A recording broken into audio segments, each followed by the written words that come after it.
Toxic algae bloom is wreaking havoc on sea life along the southern California coast, especially in our local sea lions, causing seizures, stillbirths, even violence. The condition is treatable, but sick animals are flooding marine mammal care centers up and down the coast. Let's go live to San Pedro, where Fox 11's Haley Winslow has more for us. Haley. Yeah, and it's spring break, you guys, so there's a ton of people on the beach, and there have been some really wild encounters with these sea lions. It's killing not only the sea lions, but dolphins, turtles, even our birds, and packing these marine mammal centers up and down our coast. This sick sea lion delivers her fetus at the Marine Mammal Care Center in San Pedro.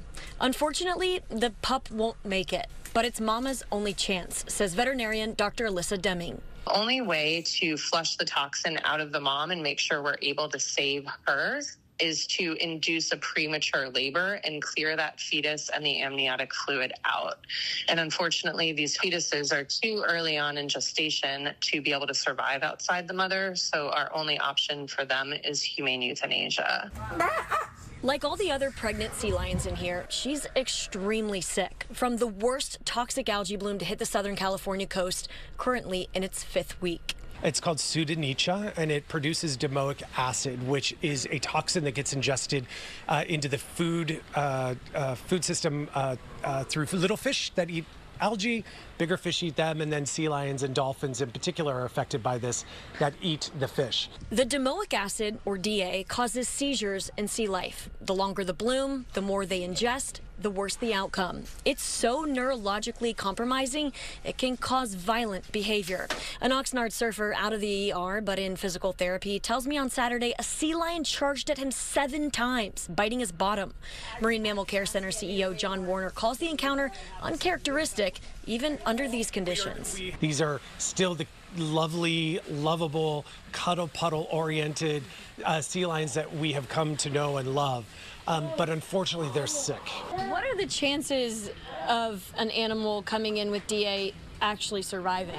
About 60%, 60 to 65% do go back out into the ocean and live healthy lives. It's all about getting them into care in a timely manner so we can flush the toxins out.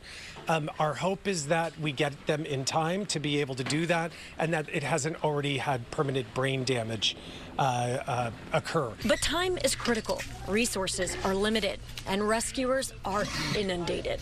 I went and checked on an animal because we were having so many rescue calls, and it was on my way home in Long Beach.